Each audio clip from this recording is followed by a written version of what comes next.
January 3rd, 2002, Thursday.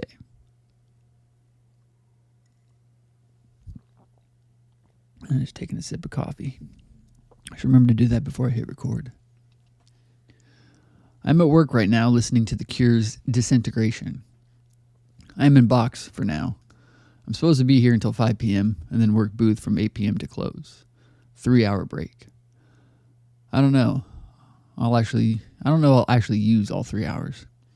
There isn't anybody scheduled in box tonight, so Chris is going to work it, leaving Eric and I to run booth. And if I don't come back until 8 p.m., then Eric will be alone for the entire 7 o'clock round of shows. I might just go to Best Buy and then come back. Today, the guy from Regal Distributing, which is our delivery service and not the same thing as Regal Cinemas, fell off of his truck while making a delivery. He fractured his arm and broke his wrist. I tried to start a new issue of Cinephiles, but I didn't get into it because I couldn't think of what to write. Listening to this album, Disintegration, reminds me so much of over a year ago, around the time I worked at UPS, and then here also. Skipper, Morgan, was reading this series of books called Fearless, and she talked Marilyn into reading them, who in turn talked me into reading them, and I did. I read parts 1 through 13. As of now, there's probably 20 or more. The thing is, it took me about 2 hours to read each book, and I found in order to read comfortably, I had to have music on. And this was the only album that I could have on while reading that didn't distract me. Which, by the way, I would have to play twice for it to take up the 2-hour time of reading the book. So now, over time, I have become conditioned to both. Whenever I hear this album, I think of Fearless, and vice versa. The book series is really enjoyable. It makes you feel like you really are there and know these people.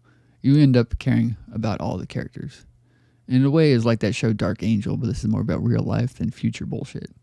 While reading the book series, I couldn't help but think about making it into a television series of its own, each book being a 1-hour episode. Quote, "Carry on, my wayward son. There'll be peace when you are done. Lay your weary head to rest. Don't you cry no more." Kansas song, "Carry On, Wayward Son." P.S. It was worth noting my uncle actually was friends with the guys in the band Kansas. Just so you know. Interesting.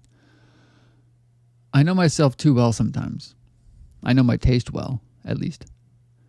I went to Best Buy on Berry Road and bought the Linkin Park One Step Closer import album that has My December and High Voltage on it. I bought Manson's Antichrist Superstar, Ben Folds Rockin' the Suburbs, Nickelback's Silver Side Up, and POD's Satellite. The latter two I've always said suck, but now I'm giving them a chance. I figured the new bands, more contemporary bands, will be the old stuff my kids will listen to and think it's classic rock. If only I knew then. The reason I mentioned my taste is I've been wanting to hear POD's song Youth of a Nation. I had heard what it is about and it seemed right up my alley. Sure enough, I bought it, listened to it, and before hearing the song all the way through, I loved it. If I ever make 1014 the epic saga, that song will definitely be in the film. Guess who I saw at Best Buy? Lindsay. The one I met a long time ago and saw back in November. We crossed each other's path in one of the CD aisles. She saw me and I saw her, and all I said was, "I know you," and gave her a suave, quirky little smile. We kept connecting eyes whenever we saw each other in the store. She was with her boyfriend, so she couldn't stop and talk to me, even if she wanted to, that is. Wonder if she'll call. Quote, we are, the youth of a nation." POD song, Youth of a Nation. Damn, this is a powerful fucking song. Sad, man. Sad. But true, my friend. True. I figured I should probably start keeping a list of all the quotes I use. In case for some reason this ever gets published, I or whomever can publish the quotes along with it. So it's all legal-like. Quote. Sometimes it's quote, sometimes it's song lyrics, same thing. Quote, song lyrics. "Everybody knows it hurts to grow up, but everybody does. It's so weird to look back here. Let me tell you why. So weird to be back here. Let me tell you why. The years go on, and we're still fighting it. And you're so much like me. I'm sorry." Ben Folds' song, Still Fighting It. Got home from work about 1:30 a.m. All night at work was rather simple, just talking and listening to music. I've been thinking recently about breaking out my old keyboard and trying to learn a few songs, most likely some of Ben Folds' tunes. I'm printing out a copy of A Part of Us for Marilyn, and also one for me to put in the archives.